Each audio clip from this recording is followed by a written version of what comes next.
Did he win, by the way? He won. They chose a knucklehead, so we're gonna pay for it. What happens if he opens up the government-run grocery stores? I'm not with it. Oh, you don't like the government-run grocery stores? No. $30 minimum wage. Can you explain how that might affect businesses? We're going to hell. It's be over. How are they going to make payroll? It's just about all the policy that he tried to do, increasing the workers and the taxes. It's not good. The minimum wage doesn't help the worker. It just helps the system. Pay more money, more taxes, prices go up. Overnight, half of them will go out of business. Well, I'm in a blue state, I'm sorry, but I've been red my whole life. Democrats have always ruined, steal, rob, and lie. Any thoughts on having him for 4 years? What I can do is just swallow and try to face it, but it's not easy. We're cooked. We're on the way to becoming a communist state. The city's in trouble. They're in trouble. Good luck. Hey, welcome back to Greatest Media. Really, thanks for rolling up. Really appreciate you being here. Please let us know you're here in the comments. So we got to cover the mass exodus that looks like it's beginning already in New York. It hasn't even been barely 48 hours. And already Zohran Mamdani has flipped on his voters. He has flipped on all of his policy promises. And now we see the fallout as small business owners, big business owners, mega corporations have already said, this is bad. We are probably leaving. Some of them have already announced they're gone. They're out of here. And the reason, all you have to do, look no farther than Mamdani himself and Mamdani's supporters and what they're claiming now. It's absolutely nuts. But I really appreciate everybody rolling up. Thanks so much for being here. Lynn Sanger in the house. Really appreciate you. Please smash that like button, subscribe, turn on the notifications for me. So let's dive right in. We got some great clips. We're going to start off with an AOC supporter who has some warnings for all these Mamdani supporters. And those who voted for him didn't heed them. Maybe they'll heed them now. But this looks like it's going to go south. But check this out. Again, really appreciate everybody rolling up. Please smash that like button. Here we go.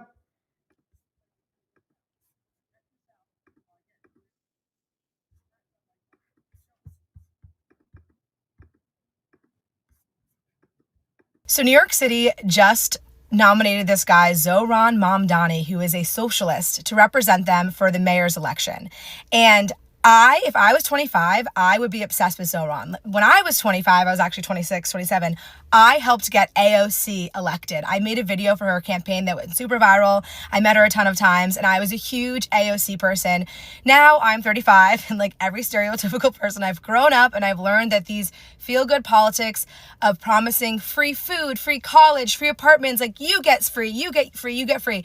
It feels so good. You feel as a young person when your frontal lobe is not fully developed and you're thinking more in black and white that this is going to be good, right? You're indoctrinated as a young person in America to believe that capitalism is bad and all your problems are because of these evil business owners. But I have to warn young people who are caught up in the Mamdani vibe is that the road to hell is paved with good intentions, and we've seen time and time again in countries and cities that adopt these socialist programs is that the rich people who are going to pay for them are going to leave because of a high taxes, and then we just get more taxes and less for it. And one example... Even worse, the road to hell is not just paved with good intentions, as the saying goes. In Mamdani's case, in the socialist case, the road to hell is paved with flowery lies. Flowery promises that they have no intention of ever making good on.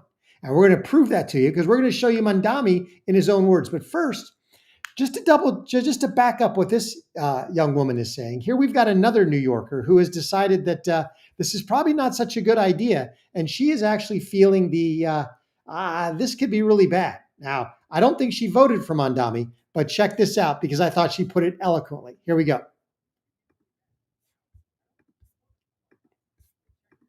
If Mamdani wins in New York, just think how beautiful New York will be. It will be so beautiful as the prison gates open and all the nice young men emerge.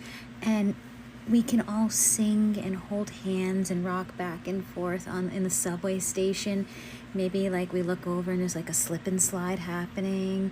Maybe like there's someone handing out donuts for like a fine dining experience. The police, of course, will be defunded. So like, I don't know, you could just like, I don't know, like jump on the chairs, like play different like games, run through the streets. Maybe costumes? That sounds fun and entertaining. Like, picture like New York, like completely police defunded, like all the prison gates open, all the nice young men running through the street, leaping through the air.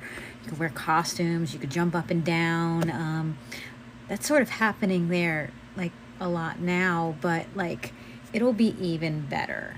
It'll be even better. And when you vote him in, and New York goes down even more than it is already. I don't know how that's possible. I mean, it'll get even better. And to the proof of that, let's check out Mamdani's supporters in their celebrations on election night. Because yeah, she's absolutely right. New York will go down even further than it already is. And here's one of the reasons how, one of the ways how. Check this out. Sharia law starts now. Absolutely.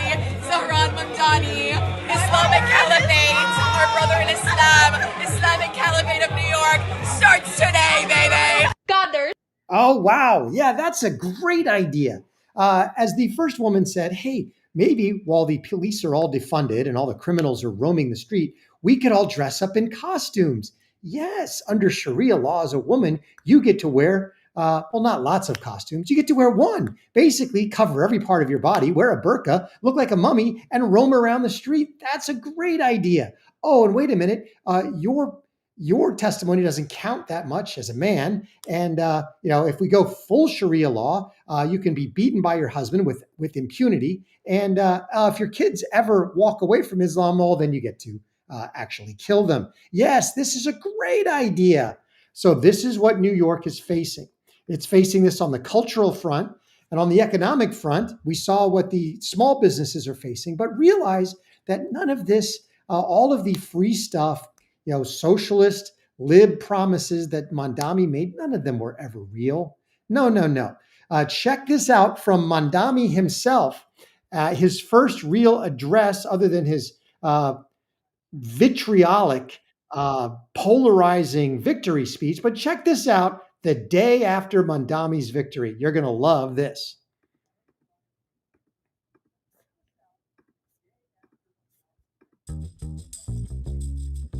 Good morning, New York City, and thank you. Last night we made history, and today we begin the work of making a new administration. Welcome to the transition. This is the period over the next few months where we build a city hall that delivers on the promises of our campaign, to make New York City affordable and to make government accountable to the people it serves. As we prepare to govern, we'll start announcing the leaders who will help implement our agenda. People like deputy mayors who oversee entire areas of government, and the commissioners who carry out the critical work of city agencies. These appointments will be driven by excellence, integrity, and a hunger to solve old problems with new solutions. Talking to organizers on the front lines of the fight to improve our city, government veterans with proven track records, policy experts from around the country and the world, and working people who know better than anyone what our neighborhoods deserve. And this will be a period, like the campaign we ran and the city hall to come, defined by transparency. Because New Yorkers deserve a government they can trust. On January 1st, I will be your mayor. New Year's Day, and a new era for this city. Oh, and one more thing. Remember how I told you a few months ago to stop sending us money? You can start again. This transition requires staff, research, and And there it is. Remember when I told you could stop sending us money because everything's going to be free. The buses are going to be free. Healthcare is going to be free. And we're going to have state-run grocery stores where everything's free. Everything's beautiful. So you don't have to send me money because you know what? The rich are going to pay for it. Oh, wait a minute. Hey, now that I'm mayor, why don't you send me some money? True to form to a typical communist socialist, 100%. Give me your money so that I can, quote, fight for you while I get rich.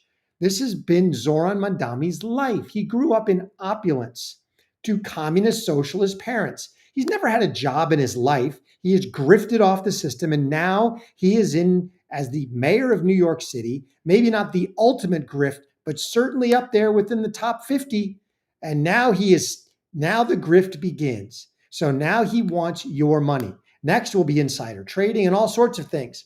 And realize that, he wants this uber qualified transition team when in reality, really what he wants is woke nonsense. Here we go. Here's his transition team for you. Check this out. I think what we saw through the campaign was an operation that showed extraordinary discipline, rigor, talent, and I know Mamdani's transition team is all women, 100%. Yes, somehow, when looking for the most qualified candidates for 1, 2, 3, 4, 5, 6 positions, we somehow managed to land on all females. I guess there were no qualified men in New York.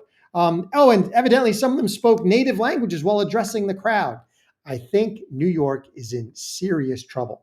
And so does Barry Sternlicht, the CEO, I believe, of Starwood Capital. Check this out, because as we said in the thumbnail, the mass exodus is beginning. People have woken up realizing that there is a jihadist Islamist communist now running New York. He is implementing this gross partnership of the Sharia wannabes, as we saw in that one video, with the ultra woke left. This is the most bastardized alliance partnership in the world. They cannot coexist. Islamists, Islam, and woke cannot coexist. Yet the left loves to use it in order to destroy America. It's the temporary partnership that has two things as its target: America, Western values, and Christianity. If they can, they'll be more than happy to team up to destroy those things. But then once those things are destroyed, guess what goes next? Woke goes out the window, because the LGBTQ crowd starts getting thrown off the top of buildings. Just check out Iran and Palestine and Gaza and other lovely places to live. So check out Barry Sternlicht from Starwood Capital as he talks about New York now that Mamdani has been elected. He was on CNBC talking about this very fact. So maybe he'll learn from history. Maybe the million people that voted him won't realize that socialism's never worked anywhere on the planet Earth ever.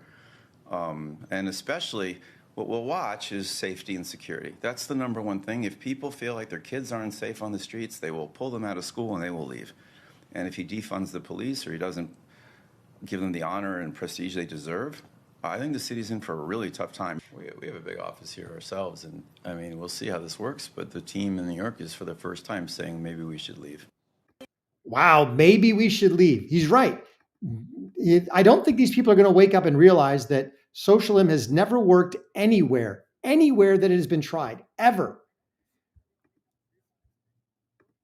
Every single time it's tried, it results in tyranny and death.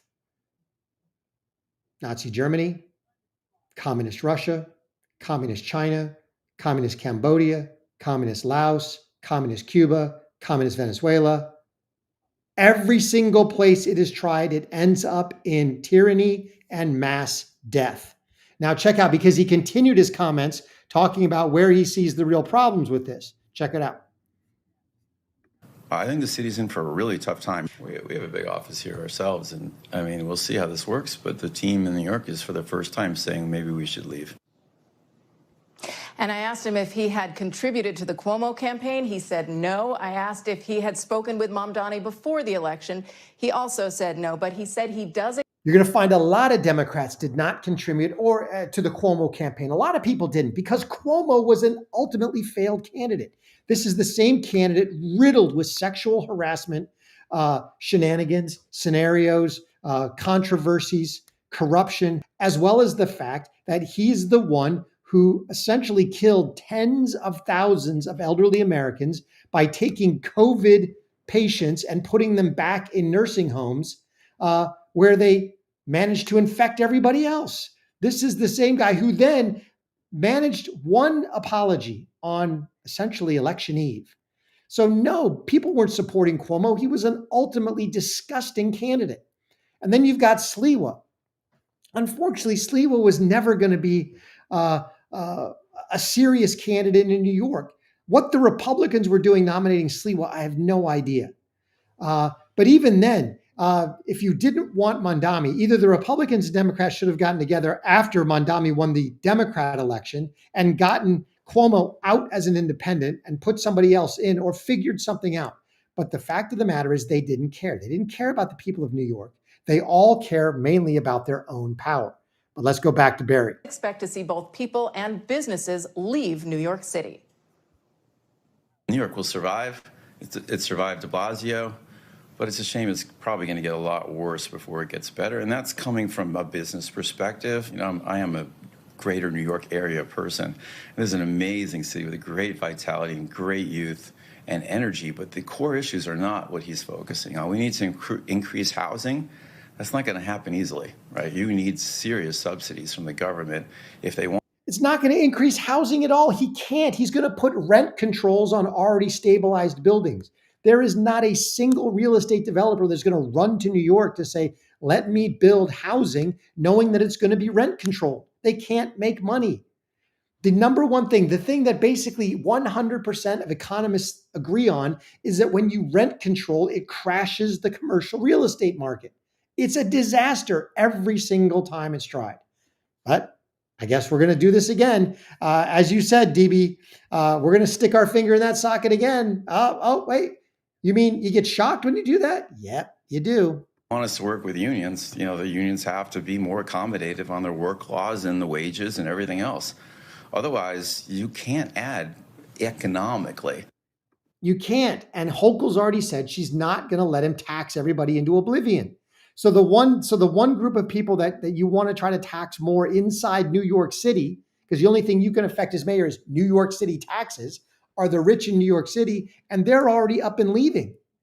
And check this out. You've already got massive businesses. Sternlicht said that they're thinking about leaving, Starwood Capital.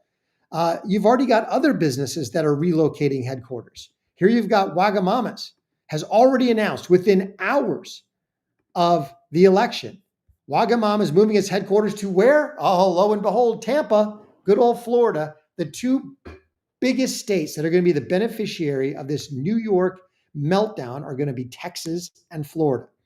For New York, it's probably going to be more Florida than Texas, but they're both probably going to benefit. You've got financial services firms now. I believe I saw it in the comments talking about Texas as the new Wall Street. Why? Because now that everything's computerized, you don't need the actual physical stock exchange nearly as much. The trades, everything that took place in the pits, in the New York Stock Exchange for decades is all electronic now. It's all computerized. There are more financial services jobs when you look them up in Texas than there are in New York City because firms are relocating to Texas in droves. There's no state income tax. The overall tax burden is much lower. The real estate cost is much less. So you've got companies that are already leaving New York, and now on the basically immediately after the election, you got Wagamama, we're out. Our headquarters is moving to Tampa, we're done. Now, and also I want to check in. So here's Laura Ingraham talking about this very fact and talking about that I think Florida is getting ready for a major real estate boom. Mamdani is probably the best thing that happened to Florida real estate in the last 5 years. Here we go. Some New Yorkers are thinking of packing up and getting out already. They call it the Mamdani migration. The New York Post is reporting that real estate agents are getting flooded with phone calls. Luxury real estate agent Ryan Serhant told the Post that his number one job will be moving people from New York to Florida again. And based on the results, clients are going to hold off on making any kind of investment in New York City. Lydia Moynihan knows all about this. She's a financial correspondent at the Post and broke this story. Lydia, I had a bunch of my friends over the weekend when they saw this coming saying, oh my goodness, I wish I sold last year. This is a nightmare. How could this be happening? So is this Mamdani migration a real thing? I think it is, and I hate to say that. Look, what's not surprising is it in the wake of him clinching that Democratic nomination that wealthy people, really anyone with sort of a vested interest in the city, was exploring options of where they could move. Florida, of course, is a well-trodden path at this point. But what's much more concerning is the fact that people are actually walking away from deals. So people who were either in process of signing and purchasing an apartment or, potentially buying something in the future, they're walking away. And so for the next 4 months, I think we're going to see a decrease in the investment in New York City. Anyone with a business is going to be a little hesitant. And of course, that's going to be amplified for 4 years if Mamdani is elected. And of course, Laura, the irony is that these are the very people who he needs to be paying for all of these programs. I mean, the things he's outlined sound like Doge cuts, right? Money, millions of dollars to transgender surgeries for minors. And there's really no way that he can do that if, as I think people will, they're going to pack up and leave. I think a lot of people are going to pack up and leave. I think you're going to see a major exodus of those with means, because your average union worker, your school teacher, they can't pick up and leave New York City. They can't pick up and leave New York State. They don't have the wherewithal. They don't have a job waiting for them in Florida. They don't have a mobile job. But the people with means, the people with serious money, the people who run companies who can relocate their entire company, or the people who have mobile jobs are going to be out of New York. If even just to New Jersey or Connecticut or simply out of the city. But you're not going to be able to maintain the level of free stuff that he wants. This was all a sham. He knew he could never deliver on any of the promises. Hence, his first little video, please send me money. I'm on the grift. I'm on the take again. Now, but the thing that the Republicans have to be very wary of and very careful of is that Mamdani ran as a populist.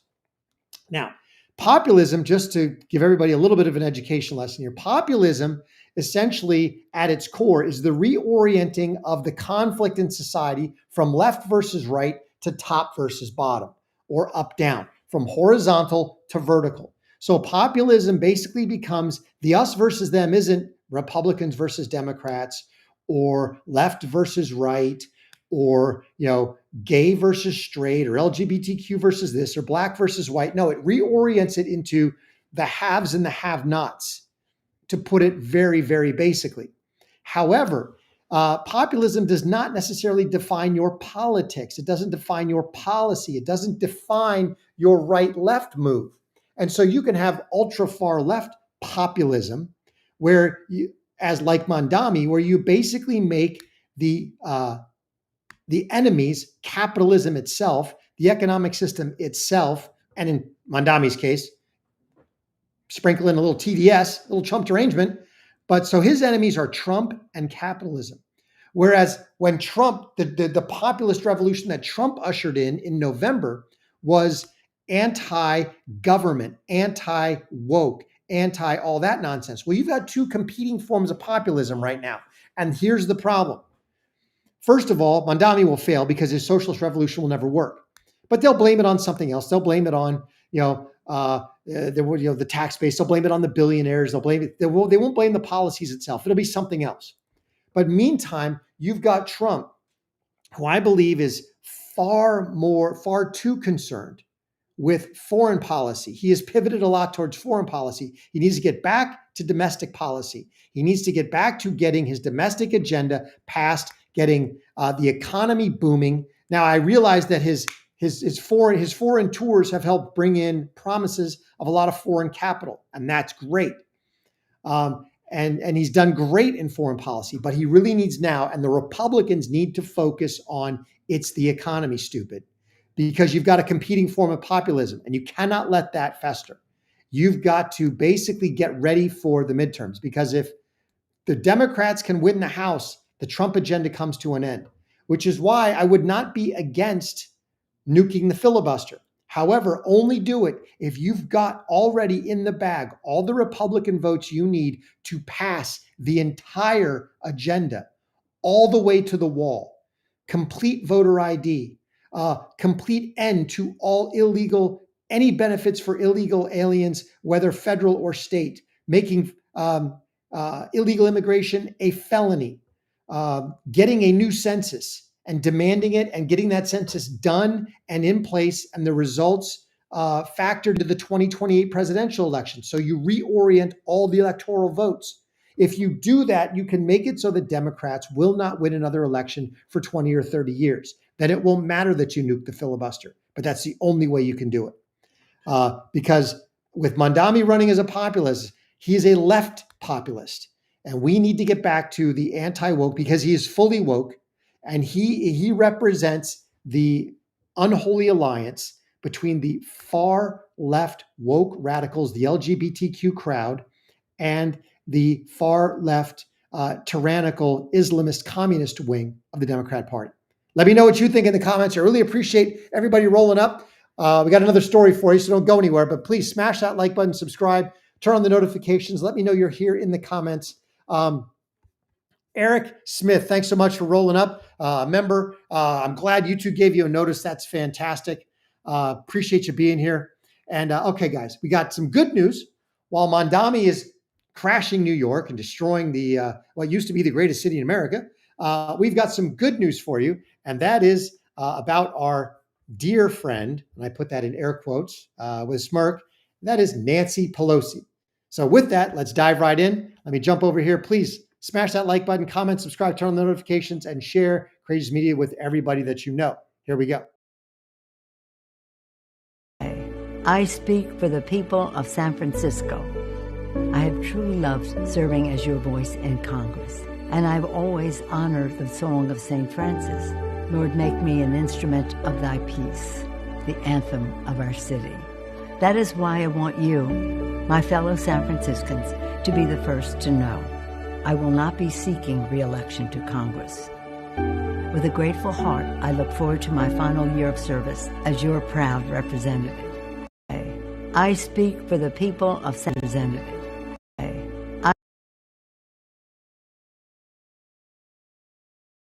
Hey, welcome back to Courageous Media. So fantastic news. Nancy Pelosi is retiring. It's about time.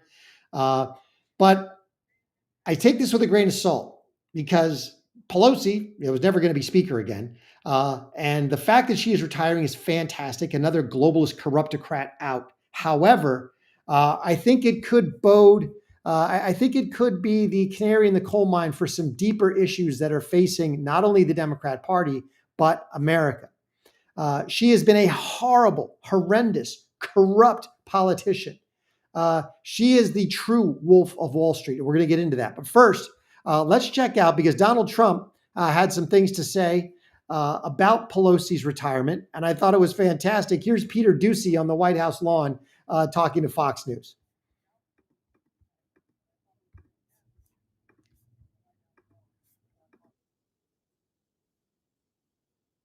Oops, sorry about that. Chatted with President Trump about this breaking news that Nancy Pelosi will be leaving Washington. He tells me the following, and this is a quote. The retirement of Nancy Pelosi is a great thing for America. She was evil, corrupt, and only focused on bad things for our country. She was rapidly losing control of her party, and it was never coming back. I'm very honored. She impeached me twice and failed miserably twice. Nancy Pelosi is a highly overrated politician. And so that is the first word, but definitely not the last word, from President Trump about this, because about 90 minutes from right now, we do expect to see him in the Oval Office. The two of them, of course, throughout his entire first term, had historic battles, whether it was over funding, whether it was over his impeachment. The two of them did not get along at all, but like many historians, chatted with President Trump about this breaking news that So thank God she is retiring. That is fantastic news. But there's something in there that Peter Doocy said, is that part of the problem is she is losing control of the party, of what she always thought was her party. She is the true globalist, corruptocrat, establishment Democrat. And the time for the establishment Democrats looks like it's over. The problem is, I think what is replacing them is far worse. And Joseph Woodward, you're right. Where are we going to get our stock picks? Because Pelosi in her career maintained an 855% return in the stock market. All you had to do is buy whatever she was buying and you'd have made it. But none of us really knew that at the time, and there was no way to track what she was actually buying. But check this out from Speaker Johnson. He had a very brief snippet, which I thought was very prescient and very sad, because I think it represents one of the real reasons why she is retiring, other than the fact that she's old and she's gotten rich in Congress. But here's the other reason, which does not bode well for America. You saw the headline. Former Speaker Nancy Pelosi has now announced her retirement this morning. That is a very important sign that I hope that you all will delve into. Even the famous San Francisco liberal is not far left enough for the neo-Marxists. We commend her for her services. We all do, everyone who serves in Congress, but there should be a lot written about that. Fourth point I just want to make. So I do not commend her for her service, because her service has been to nobody other than herself. She has served nobody but Nancy Pelosi in Congress. She has done no good whatsoever. In fact, she has been the ultimate poster child for corruption in Congress. Check this out. in her career, she has made about $6.5 million in salary, which is just in and of itself is egregious that we pay Congress people this much. She's been there for 38 years, almost 40 years. And she has a net worth. Now, the numbers vary because I've seen numbers as high as 900 million. But she has a net worth of $250 million. That is absolutely insane. And that represents insider trading and being on the take, on the grift. She was part of the money laundering chain that rolled out of USAID. How did all these politicians get so rich? It wasn't just insider trading. It was also, they were sitting on the boards of NGOs, and they were the beneficiaries of the money laundering chain. That $50 billion left USAID, and that's just one element. There's a lot more money that has been grifted out of government. But if we just look at the USAID example, $50 billion of taxpayer money goes out through USAID to various sundry NGOs. Those NGOs pass it on to other NGOs. And you've got everybody taking a cut. Eventually, that money goes back into as donations to Democrat politicians. But along the way, these Democrats all sit as board members on a lot of these NGOs, and they collect checks, salaries, benefits, you name it. So they all got rich on taxpayer money and insider trading. But Speaker Johnson, what he said there was extremely telling and scary. And that is that even the ultra-lib San Francisco liberal Nancy Pelosi is not left enough for today's neo-Marxist party. The AOCs, the Ilhan Omars, the Ayanna Presleys, the Zohran Mamdanis of the world are far more left than she ever was. And they are far more anti-Israel